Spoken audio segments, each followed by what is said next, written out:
Current affairs पे चलते हैं। नेक्स्ट करंट अफेयर्स है अंतर्राष्ट्रीय ऊर्जा energy agency, international energy agency.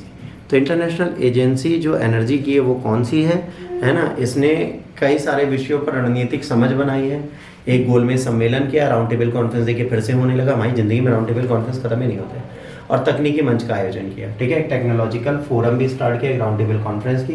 कहा चलो हम लोग बात करते हैं, ठीक है। और यहाँ पर बैठ के लोग बात करेंगे। बढ़िया से इन्होंने मस्त वाली बात की।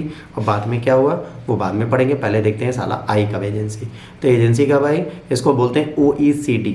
क्या, intergovernmental organisation within OECD के अंतर्गत ये बनाई गई ऑटोनोमस गवर्नमेंट बॉडी है। सस्टेनेबल एनर्जी के फ्यूचर को देखती है। जो क्या कहती है, ये कहती है कि भविष्य में जो सस्टेनेबल एनर्जी को हिंदी में बोलते हैं सतत ऊर्जा वाले क्षेत्र की ओर कार्य करेगी। ये टिकाऊ ऊर्जा नहीं होती, सतत होती है यहाँ पर, ठीक है।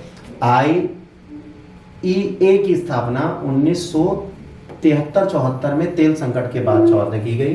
तेल आपूर्ति में आने वाली बाधाओं से निपटने में मदद मिल सके और आज भी अपनी भूमिका निभा रही है। जब भी किसी को तेल नहीं मिलता तो ये जाती है PPA लेके और तेल लेके आती है, मतलब सॉल्यूशन देते हैं। आप PPA लेके मत ले देना, एग्जाम में लिख दो सर PPA लेके जाती है, ऐसा नहीं होता, ठीक।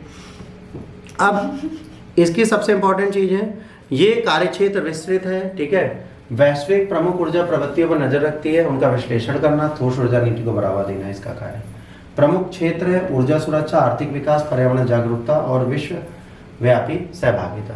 इसमें 31 सदस्य देश हैं, 11 सहयोगी देश शामिल है ना।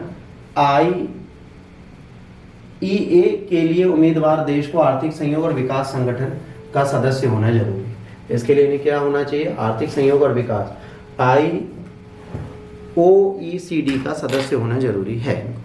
अब इसकी मेंबरशिप क्या है, कच्चे तेल उत्पादक भंडार जो हैं, ठीक है, पिछला शुद्ध आयात को 90 दिनों के बराबर है, जिन तक सरकार की तत्काल पहुंच है, ठीक है।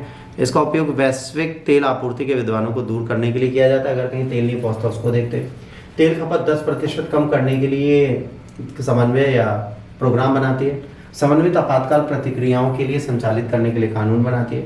सुनिश्चित करती है कानून उपाय इसके अधिकार क्षेत्र में रहे और सारी कंपनी इसको माने, है ना। ये एनर्जी की जो कंपनी है ये देखती है, क्षमता सुनिश्चित करती है कि जितनी हमें एनर्जी की जरूरत है उतनी हम दे रहे हैं, दे विश्व को कि नहीं, और नहीं दे रहे थे इसको कैसे देंगे। भारत इसका एसोसिएट सदस्य बना 2017 में, ठीक है। अब ये क्या करता है, विश्व ऊर्जा परिदृश्य, विश्व ऊर्जा संतुलन, ऊर्जा प्रौद्योगिकी प्रक्षेप, विश्व ऊर्जा सांख्यिकी और 2050 तक शुद्ध शून्य करने की प्रतिबद्धता पर लगा है। OECD का मतलब क्या है, OECD जो है ना, कंट्रीज कमिट करती हैं इस चीज़ के लिए। एक इंटरनेशनल ऑर्गेनाइजेशन है 38 कंट्रियों का। इसकी स्थापना 14 दिसंबर 1960 को 18 यूरोपीय नेशन और US और कनाडा द्वारा की गई थी, ठीक है। इसका फुल फॉर्म होता है organisation for economic corporation and development. ये पॉलिटिक्स देखते हैं, इक्वलिटी अपॉर्चुनिटी सबको देने का कार्य करते हैं। ये कभी एग्जाम में आए तो आपको यहीं से लिखना